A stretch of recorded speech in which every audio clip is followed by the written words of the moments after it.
Hello, my name is John Renslow. I am a PGA club professional and author of In the Loop, a crash course in the golf culture. And my job is to help you learn more about the game, to make it fun, and to enjoy yourself more on the golf course. It might even be more than that. Maybe we want to impress our friends. Maybe we want to fit in well with our boss. Maybe we're trying to sell a piece of real estate.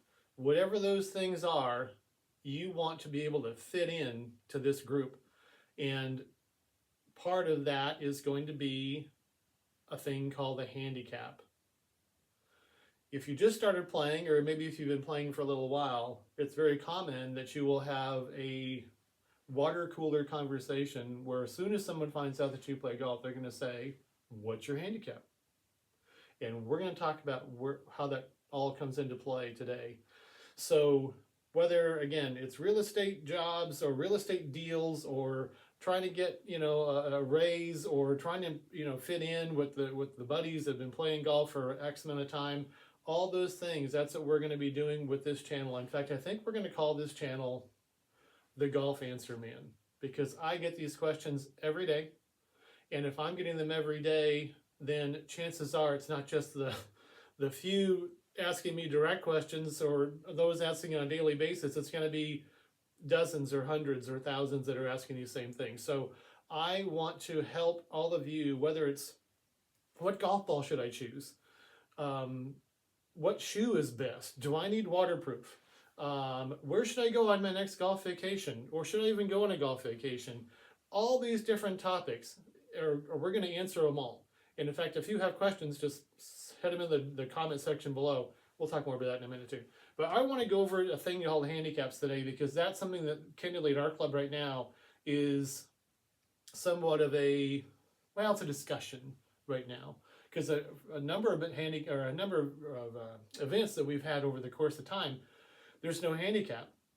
And what happens then to players of different skill levels? So let's boil this down to a one-on-one type of situation.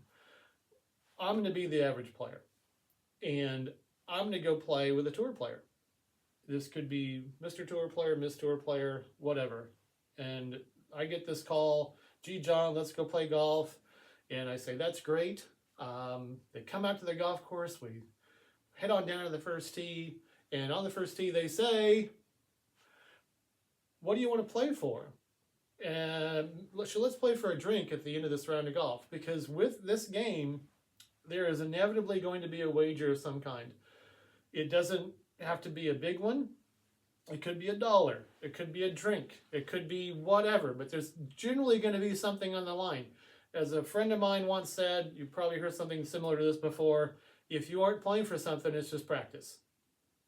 If you want to really find out where your game is, you got to have something on the line. And it doesn't matter what it is. If I have to take $1 out of my pocket, pay somebody else, it ain't no fun. So it doesn't really matter how much it is. It's just something's got to be at stake, with this win or loss thing in this game of golf. And there's lots of different types of games and wagers. We will go into a lot of that at a different date. But for today, I want to start to talk about this whole idea of a handicap system and how we can take two players or two sides, if they happen to be teams, how we can make this equitable or fair for two players of different skill levels to be able to play competitively on the golf course. So what you're going to do, and we'll break this down a little bit again in different videos, what you're going to do is you're going to become a so-called member of the United States Golf Association through your local golf course or group. So the United States Golf Association, across the United States, they're the governing body, again, of amateur golf in these United States.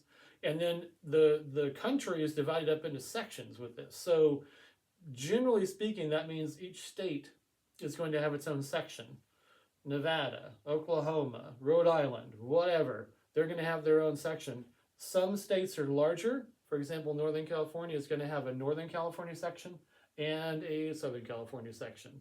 But that's still generally the way this works. So you've got the large country, national organization, and then you've got states. And then within the state, you've got each golf course that you're familiar with is going to have their own group. You're going to have different, sometimes they're industry groups, like a group of attorneys that want to, all have a handicap for playing golf, and they create their own group.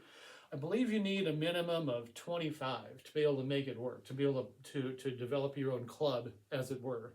So national, state, and then locally, you're going to have your own golf courses, and this is the way you're going to so-called join the NCGA, or excuse me, the USGA, and you're going to have a GHIN number that is specific to you. We're going to dive into that a little bit deeper at another date, but that's what it's like a driver's license number in a sort of for golfers. You're going to be posting scores.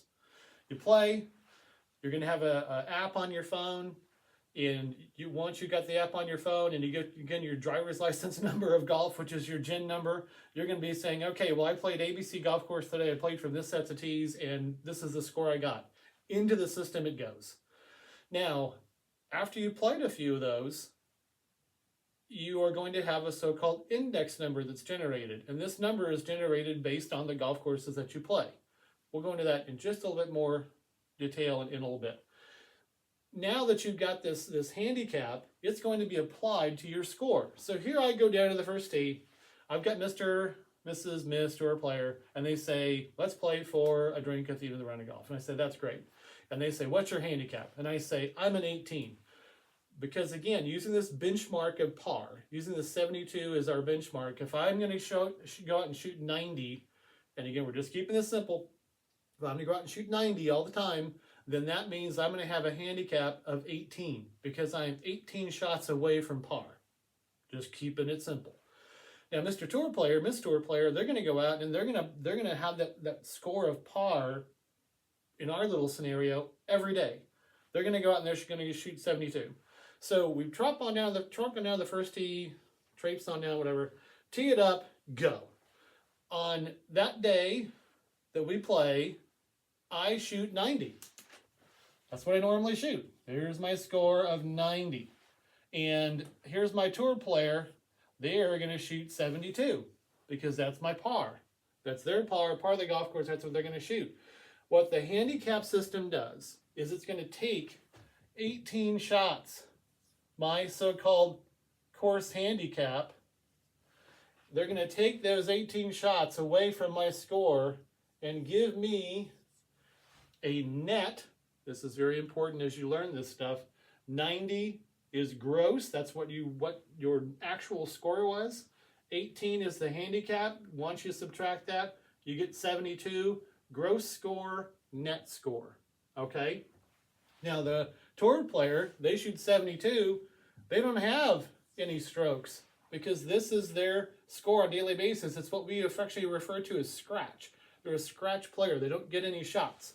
So now they have a score of 72. So in this scenario, their gross and their net are the same. Okay. Now, we tie, maybe we just agree to buy each other a drink at the end, whatever. Okay, but that's a tie for that day. Tomorrow, we go out and the tour player says, hey, look, let's go do it again. Let's play for a drink. Great. So here's tomorrow.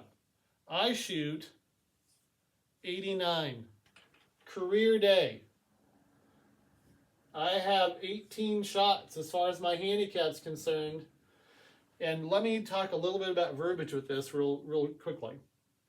The way that this is talked about as far as the verbiage or the vernacular with this is that you get 18 shots. You don't actually get them. They're taken away. But it's almost like using a coupon. You have to have it to be able to use it. And so you're getting these 18 shots. And now, guess what?